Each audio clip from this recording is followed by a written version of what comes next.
परमात्मने नमः। द्वितीय अध्याय साधन पाद। प्रथम अध्याय में योग दर्शनकार महर्षि पतंजलि ने अभ्यास और वैराग्य से साधना का आरंभ बताया। धैर्य पूर्वक इनके सतत अभ्यास द्वारा चित्त वृत्तियां शांत हो जाती हैं। उन्होंने स्पष्ट किया कि अभ्यास किसका करें। ईश्वर का स्वरूप बताया जो क्लेश और कर्मों से अत्यंत परे है। वह ईश्वर गुरुओं का भी गुरु है। उस ईश्वर में सर्वज्ञता का सहज बीज है। उसका नाम प्रणव है। उस ओम का जप करें, ईश्वर का चिंतन करें। इससे योग मार्ग के विघ्न शांत होंगे। आप समाधि की ओर अग्रसर होते जाएंगे। उन्होंने समाधि के सहयोगी साधनों का उल्लेख किया। स्वप्न से सहयोग, आप्त पुरुषों की रहनी और उनके दर्शन से सहयोग लेने का निर्देश दिया।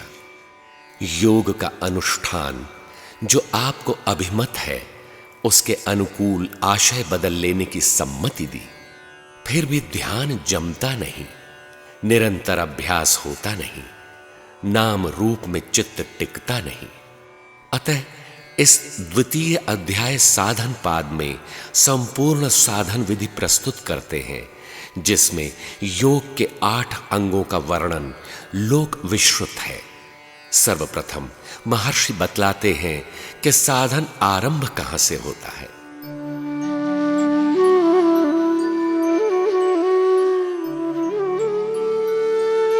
तपः स्वाध्यायीश्वर प्रणिधानानि क्रियायोगः। तप, स्वाध्याय और ईश्वर प्रणिधान अर्थात शरणागति से योग की क्रिया आरंभ होती है। गत अध्याय में महर्षि ने एक ईश्वर का स्वरूप, एक ईश्वर की शरण और उसके नाम का जप बताया।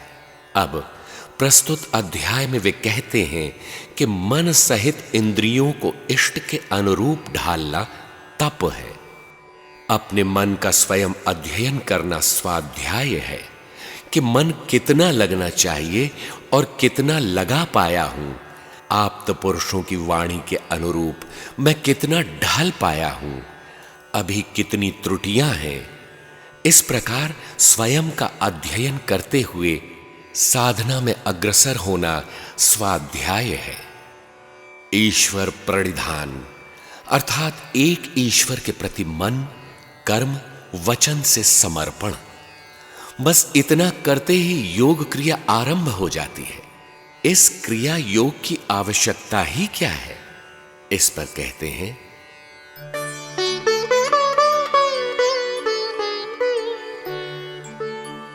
समाधि भावनार्थः क्लेश तनु करणार्थश्च।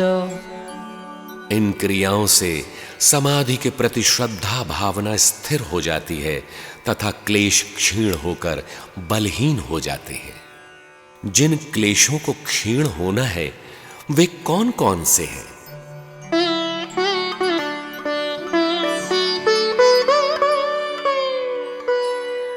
अविद्या, अस्मिता, राग, द्वेषाभिनिवेशाः क्लेशाः। अविद्या, अस्मिता, राग, द्वेष और अभिनिवेश ये 5 क्लेश हैं। ये पांचों क्लेश ही जीव मात्र को संसार चक्र में घुमाने वाले महादुखदायक हैं। यही जन्म मृत्यु के कारण है। किंतु इनमें भी प्रधान है अविद्या।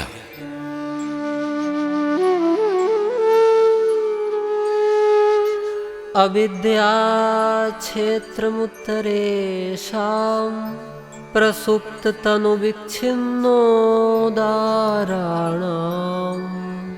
अविद्या परवर्ती 4 क्लेशों अस्मिता, राग, द्वेष तथा अभिनिवेश का उत्पादक क्षेत्र है।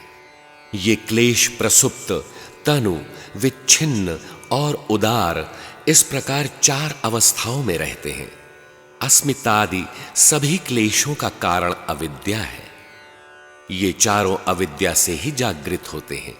ये चारों मिट भी जाएं, अविद्या बनी रहेगी। यही संत कबीर के प्रस्तुत भजन में भी है। 5 सखी पांचों गुणवंती, 5 में सरबस एकई जनी, बलम संग सोई गई पांचों जनी। क्लेश जब अपना कार्य नहीं करते, वह उनकी प्रसुप्त अवस्था है। इसका यह अर्थ नहीं है कि वे हैं ही नहीं, वे हैं किंतु क्रियाशील नहीं है। उद्दीपन पाने पर वे क्रियाशील हो सकते हैं। उदाहरण के लिए देवर्षि नारद हिमालय की कंदरा में तप करने लगे। हरि के स्मरण मात्र से एक स्थान पर 2 घड़ी से अधिक न रुक पाने वाले दक्ष के श्राप की गति कुंठित हो गई। तपस्या से इंद्र विचलित हो उठे। उन्होंने मुनि को तपस्या से विरत करने के लिए अप्सराओं को प्रेरित किया, किंतु काम कला कछु मुनि ही न व्यापी। देवर्षि पर कोई प्रभाव नहीं पड़ा। काम ने उपाधि भी दे डाली कि आप जितेंद्रिय हैं, मनोनिग्रही हैं।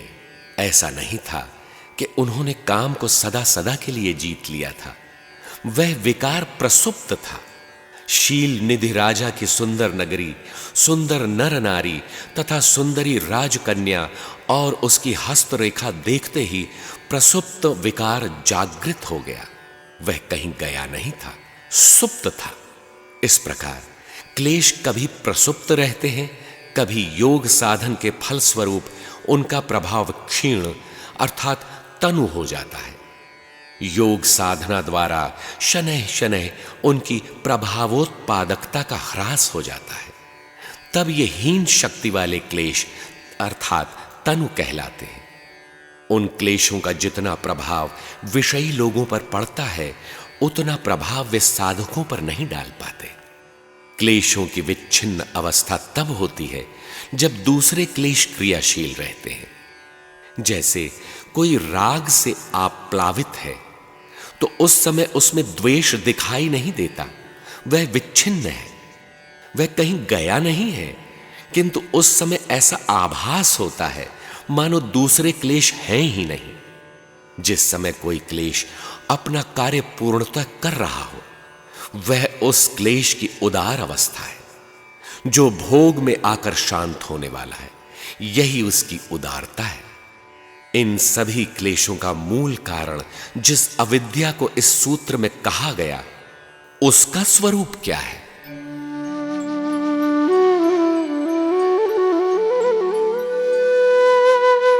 अनित्या सुचि दुःखानात्मसु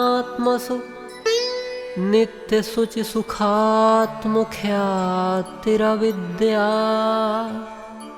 अनित्य, अपवित्र, दुख तथा अनात्मा में क्रमशः नित्य, पवित्र, सुख और आत्मभाव की प्रतीति अविद्या है।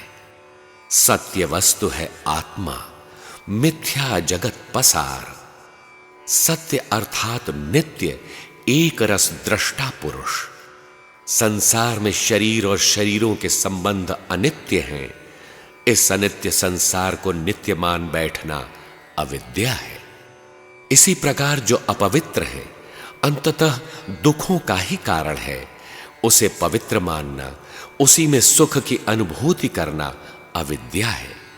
संत कबीर की साखी में है, झूठे सुख को सुख कहे, मानत है मन मोद, जगत चबैना काल का, कुछ मुख में कुछ गोद। भगवान श्री कृष्ण ने गीता में कहा, अर्जुन, आत्मा ही सत्य है और समस्त भूतादिकों के शरीर नाशवान है, इनका अस्तित्व नहीं है, यह सब अनात्मा है। फिर भी शरीरों को आत्मा मानना अविद्या है। यही सब दुख के कारण है। फिर भी उसी सांसारिक वातावरण में ऐश्वर्य और सुख की मान्यताएं गढ़ लेना अविद्या है। सारांशतः जो परमात्मा नहीं है, उसी को भगवान माने हुए लोग बैठे हैं।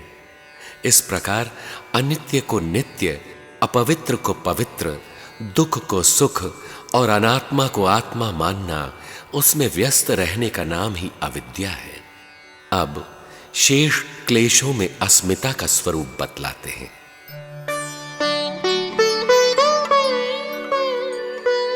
दृग्दर्शन शक्तियों एकात्मते वास्मिता। दृक् शक्ति और दर्शन शक्ति, इन दोनों का एक रूप सा हो जाना अस्मिता है। दृक् शक्ति अर्थात दृष्टा पुरुष तथा दर्शन शक्ति अर्थात मन, बुद्धि, चित्त और इंद्रियां जिन उपकरणों पर दृश्य उभरते हैं, इन दोनों की एक रूपता अस्मिता है। दृष्टा चेतन है और उपकरण जड़।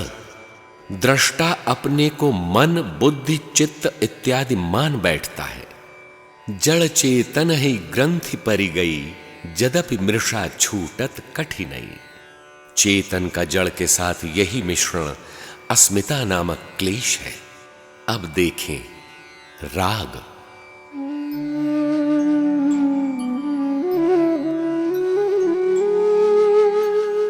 सुखानुसयी रागः। सुख की प्रतीति के पीछे दौड़ने वाले मन के स्वभाव को राग कहते हैं। जिस किसी वस्तु में सुख की प्रतीति होती है, तुरंत उससे लगाव हो जाता है। यह भी एक क्लेश है। अनुकूल पदार्थों में सुख की प्रतीति तथा उसे सदैव भोगने की आकांक्षा, आसक्ति है, यही राग है।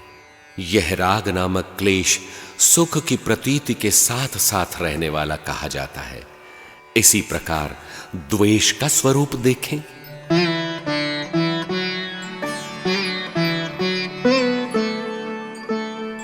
दुखानुसयी द्वेषः। प्रकृति के जिस किसी पदार्थ में दुख की प्रतीति होती है, मन उसका विरोध करने लगता है। यही द्वेष नामक क्लेश है। दुख के पीछे रहने वाली प्रतीति द्वेष है। गीता में भगवान श्री कृष्ण कहते हैं, इंद्रियस्येन्द्रियस्यार्थे रागद्वेषौ व्यवस्थितौ तयोर्न वशमागच्छेत् तौ ह्यस्य परिपन्थिनौ। इंद्रियों और इंद्रियों के भोगों में राग और द्वेष निवास करते हैं। साधन पथ के ये दुर्जय शत्रु हैं। इनके वश में नहीं आना चाहिए। राग और द्वेष इंद्रियों और भोगों के टकराव से होते हैं। भोग अनुकूल मिला तो राग तथा प्रतिकूल मिल गया तो द्वेष का भाव पनपने लगता है। साधक को इनसे सतर्क रहना चाहिए। अब अंतिम क्लेश अभिनिवेश का स्वरूप बताते हैं।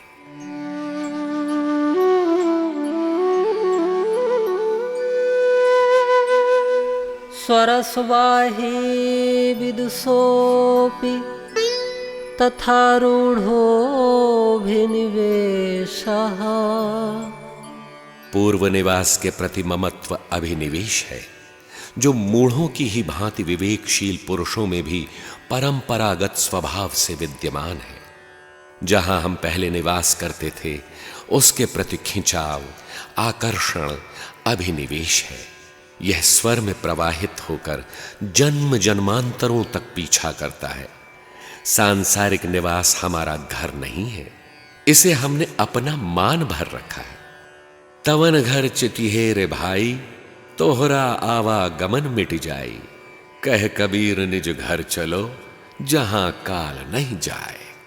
गीता में भगवान श्री कृष्ण कहते हैं, अर्जुन ईश्वरः सर्वभूतानां हृदयेशे अर्जुन तिष्ठति। ईश्वर समस्त भूत प्राणियों के हृदय में निवास करता है। उस हृदय स्थित ईश्वर की शरण जाओ। मान लें किसी ने पूर्वाग्रह त्यागा और शरण चला ही गया, तो उससे लाभ? भगवान कहते हैं, तत्प्रसादात् परा शांतिम स्थानम प्राप्स्यसि शाश्वतम।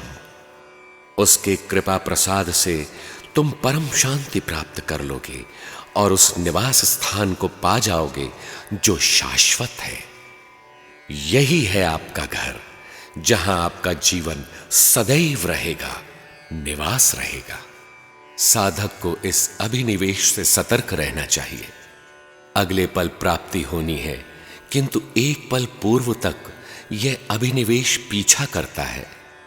पूज्य गुरुदेव को विचरण काल में मधवापुर में चातुर्मास्य करने का निर्देश भगवान से मिला था। वहां महाराज सायंकाल विचरण में निकलते थे। एक गृह के समीप पहुंचने पर मन में आकर्षण होने लगा कि घर में घुस जाएं, मानो यह अपना ही घर हो। 2-3 बार ऐसा ही आकर्षण होने पर आपने इष्ट से जानना चाहा कि ऐसा क्यों होता है। भगवान ने बताया कि पिछले जन्म में 2-2.5 महीने इस घर में जन्म लेकर रहने का संस्कार पीछा कर रहा है। आपको जन्म देने वाली माताजी अभी जीवित है। महाराज जी ने भक्तों से जानना चाहा कि उस घर में क्या किसी 2-2.5 महीने के बच्चे का देहांत हुआ है। गांव में चर्चा हुई। वह वृद्धा मां महाराज जी के पास आई, रो रो कर उस पुत्र के गुणों का वर्णन कर रही थी। किंतु महाराज जी ने अनुभव में प्राप्त संकेतों को प्रकाशित नहीं किया। जीव प्रकृति में जहां जहां भी रहता आया है, पूर्व निवास का आकर्षण उसे खींचता रहता है। चित्त वृत्ति शांत प्रवाहित होने पर निर्बीज समाधि की अवस्था में यह क्लेश भी शांत हो जाता है। केवल अविद्या जीवित रहती है। बीज के शांत होने पर वह भी शांत हो जाता है। कुछ लोग आत्मा के निवास शरीर में ममत्व और मरण भय को अभिनिवेश कहते हैं, किंतु ऐसा कुछ नहीं है। जीव विभिन्न शरीरों की यात्रा ही तो करता चला आ रहा है। किस किस शरीर के प्रति ममत्व रखेगा। भगवान श्री कृष्ण गीता में कहते हैं, अर्जुन तू पंडितों जैसी बातें करता भर है, किंतु पंडित जन जिनके प्राण चले गए और जिनके प्राण नहीं गए, उन सब के लिए शोक नहीं करते। शरीर में जैसे बाल्य, कैशोर, युवा, प्रौढ़ और वृद्धावस्थाएं आती हैं, ऐसे ही अन्य शरीरों का परिवर्तन है। इसमें धीर पुरुष कभी मोहित नहीं होते। योग साधना में महापुरुषों ने यह भय छोड़कर ही प्रवेश लिया है। किंतु जीव जहां अब तक जीवित रहा है, उस पूर्व निवास के प्रति स्वाभाविक खिंचाव अंतिम संस्कार तक पीछा करता है और मूढ़ों की भांति विवेकशील व्यक्तियों में भी पाया जाता है।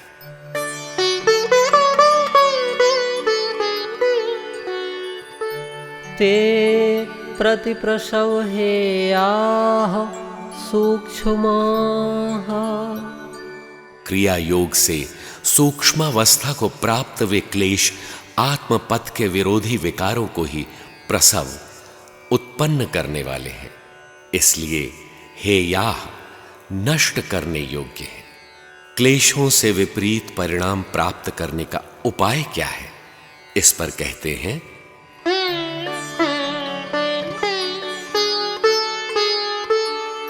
ध्यान हेयास्तद्वृत्तयः। क्लेश से संयुक्त वृत्तियां ध्यान द्वारा नाश करने योग्य हैं, अर्थात क्लेशों के निरसन के लिए ध्यान धरना है। ध्यान की विधि तीसरे पाद के द्वितीय सूत्र में द्रष्टव्य है, जहां कहा गया है कि अभ्यास में चित्त को जहां लगाया जाए वहां वृत्ति का एक रस चलना, उच्चाटन न होना ध्यान है। ध्यान द्वारा इन क्लेशों को मिटाना ही होगा, क्योंकि ये शुभाशुभ संस्कार दुख के ही कारण है।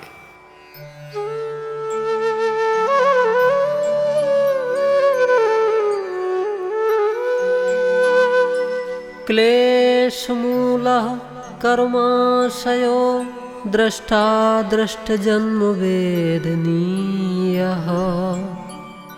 क्लेश का मूल जब तक विद्यमान है, तब तक कर्म संस्कारों का समुदाय दृष्ट अर्थात वर्तमान में तथा अदृष्ट अर्थात भविष्य में होने वाले दोनों ही प्रकार के जन्मों में भोगा जाने वाला है। उन भोगों का स्वरूप क्या होगा? वे किस रूप में प्रकट होते हैं? सतिमूले तद्विपाको जात्यायुर्भोगाः। क्लेश रूपी मूल विद्यमान रहने तक तद्विपाकः, उस कर्म संस्कार के संग्रह का परिणाम जन्म, पुनर्जन्म, आयु और भोग होता ही रहता है, परिणाम के स्वरूप को अधिक स्पष्ट करते हैं।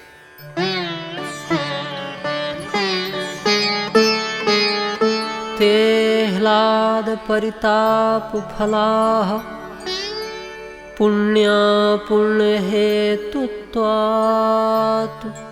वे जन्म, आयु और भोग, हर्ष और शोक रूपी फल देने वाले होते हैं, क्योंकि उनके कारण दो हैं, पुण्य कर्म और पाप कर्म। पूर्णत्व की ओर ले जाने वाले कर्म पुण्य कर्म है तथा पतोन्मुख कर्म पाप कर्म है। पुण्य कर्म अक्लिष्ट वृत्ति से संचालित कर्म जन्म, आयु और भोगों में हर्ष प्रदान करते हैं। इसी तरह पाप कर्म क्लिष्ट वृत्ति से संचालित कर्म जन्म, आयु और भोगों के रूप में परिताप प्रदान करते हैं। विवेकियों के लिए सुख की तृष्णा भी दुख ही है।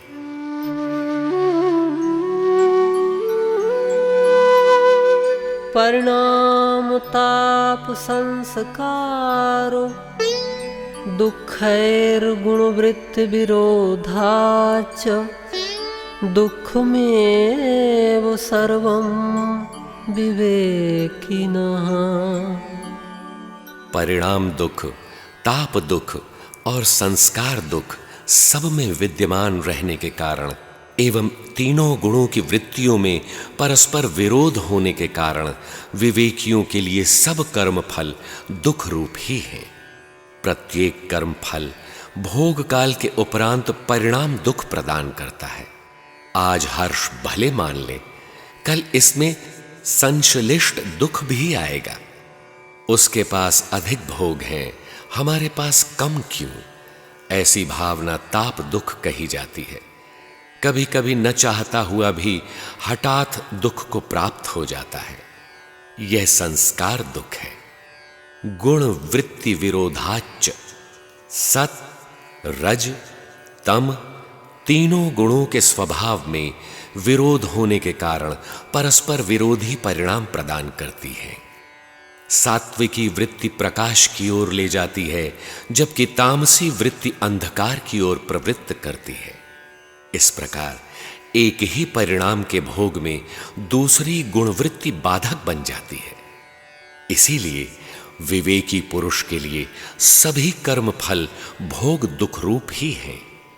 अतः इन क्लेशों को नष्ट कर देना चाहिए।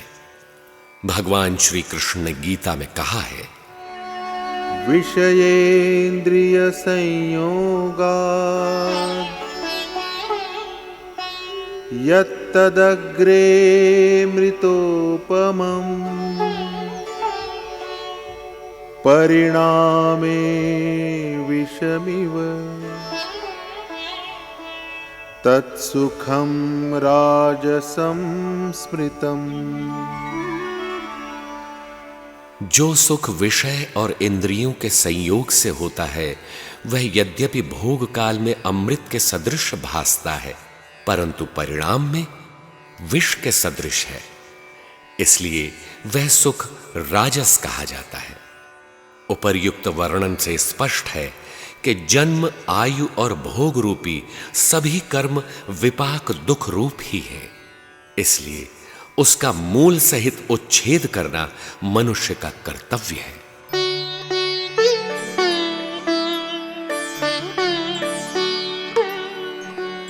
हेयं दुःखमनागतम्। अब कल की बात बना ले रे, जो बीती बीत गई, दुनिया की रीति यही। कर्मों के दुख रूप फल का जो अंश व्यतीत हो गया, वह तो बीत ही गया।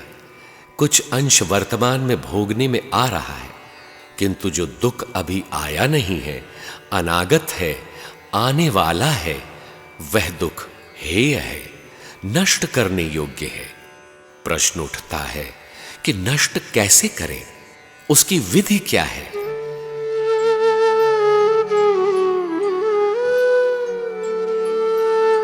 दृष्टृदृश्ययोः संयोगो हेय हेतुः।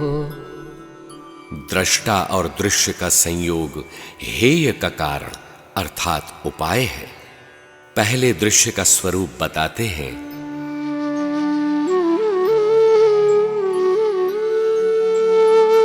प्रकाश क्रिया स्थितशीलम् भूतेन्द्रियात्मकं भोगापवर्गार्थं दृश्यम्। प्रकाश, क्रिया और स्थिति जिसका स्वभाव है, भूत और इंद्रियां जिसका प्रकट स्वरूप हैं, पुरुष के लिए भोग और मोक्ष का संपादन करना ही जिसका प्रयोजन है, ऐसा वह दृश्य है। प्रकाश एक परमात्मा में है, प्रकृति में अंधकार है। ईश्वरीय प्रकाश आत्मस्वरूप की ओर ले जाना, प्रकाश का बोध कराना, उसके लिए क्रियाशील करना, योग साधना में लगाना, प्रवृत्त करना और स्थिति दिलाना दृश्य का यही प्रयोजन है। भूत और इंद्रियां जिसका प्रकट स्वरूप है, जो कुछ भी सृष्टि में दिखाई देता है भूत है। भूत और इंद्रियों द्वारा उसको ग्रहण किया जाता है। पुरुष के लिए भोग और मुक्ति का संपादन करना ही जिसका प्रयोजन है। यह भोग सांसारिक नहीं है। इष्टान भोगान हि वो देवाः। इष्ट संबंधी भोग देना दृश्य की विशेषता है। जो भोग आपको अभीष्ट है, उसके संपादन में क्या क्या चाहिए, वह सुविधा प्रदान करना दृश्य का कार्य है। भगवान का भोजन यही है। भोक्तारम यज्ञ तपसाम सर्वलोक महेश्वरम। यज्ञ, तप, स्वाध्याय इत्यादि जो भी इष्टोन्मुखी साधन हैं, उन्हें मैं खाता हूं। यही भगवान का भोजन है। अस्तु, पुरुष के लिए साधनोपयोगी भोगों की व्यवस्था करना तथा अंत में मुक्ति का भली प्रकार संपादन करना, मुक्ति पर्यंत दूरी तय करा देना जिसका प्रयोजन है, वह दृश्य है। यदि प्रकृति ही दृश्य होती तो मोक्ष देती। प्रकृति तो संसार में फंसाने वाली है, उसी से तो हमें मुक्ति पाना है। यहां दृश्य प्रकाश स्वरूप ज्योतिर्मय परमात्मा की प्रेरणा है। प्रकाश, क्रिया और स्थिति जिसका स्वभाव है, वह दृश्य है। भूत और इंद्रियां जिसका प्रकट स्वरूप है, वह दृश्य है। अनुभव में इन भूतों में से जीव जगत से कुछ भी दृश्य आ सकता है जिसे इंद्रियां ग्रहण करती हैं। यज्ञ, तप इत्यादि साधन जुटाना और मुक्ति पर्यंत दूरी तय कराना जिसका प्रयोजन है, वह दृश्य है। यह दृश्य जिस विधि से प्रसारित करते हैं, उस प्रसारण सूत्र का नाम शब्द है। दृश्य मुक्ति का संपादन कैसे करता है, इस पर कहते हैं।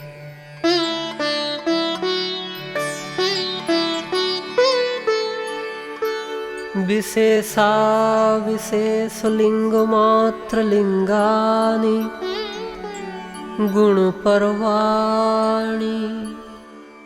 विशेष, अविशेष, लिंग मात्र और अलिंग गुण परवाणी।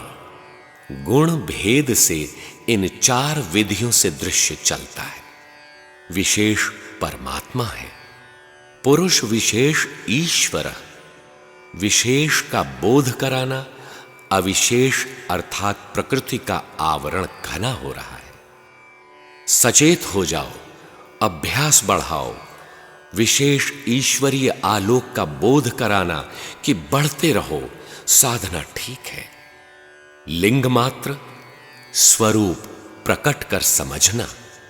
अलिंग, अदृश्य रूप से समझाना, जैसे अंग स्पंदन, आकाशवाणी या अदृश्य संकेत से भगवान समझाते रहते हैं। कोई दृश्य नहीं रहता और अनुभव मिलता रहता है। गुणों के दबाव के अनुसार ये दृश्य चलते हैं। रामचरितमानस में है, जगु पेखन तुम देख निहारे, बिधि हरि शंभु नचाव निहारे, तेउ न जानहि मरमु तुम्हारा, और तुम्हाहि को जान निहारा। जगत दृश्य है, आप देखने वाले हैं। विधि परमात्मा की प्रशक्ति जिससे साधना जागृत होती है। हरि जो भरण पोषण करता है।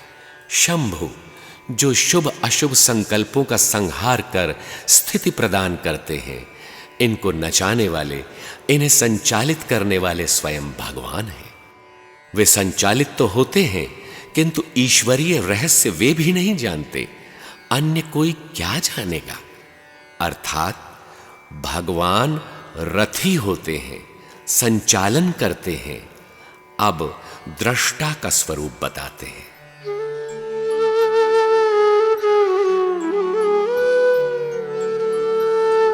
द्रष्टा दृशिमात्रः शुद्धोऽपि प्रत्ययानुपस्यः। चेतन मात्र ज्ञान स्वरूप दृष्टा आत्मा यद्यपि स्वभाव से सर्वथा शुद्ध है, निर्विकार है, फिर भी बुद्धि वृत्ति के अनुरूप देखने वाला है। बुद्धि में जैसी वृत्ति है वैसा ही उसका स्वरूप है। दृष्टा देखकर करता क्या है?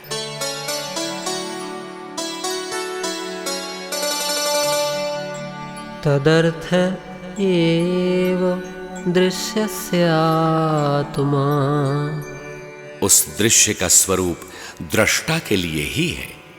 जो दृश्य पुरुष के लिए भोग एवं अपवर्ग की व्यवस्था करता है, उस दृश्य का उपयोग उस दृष्टा के लिए ही है।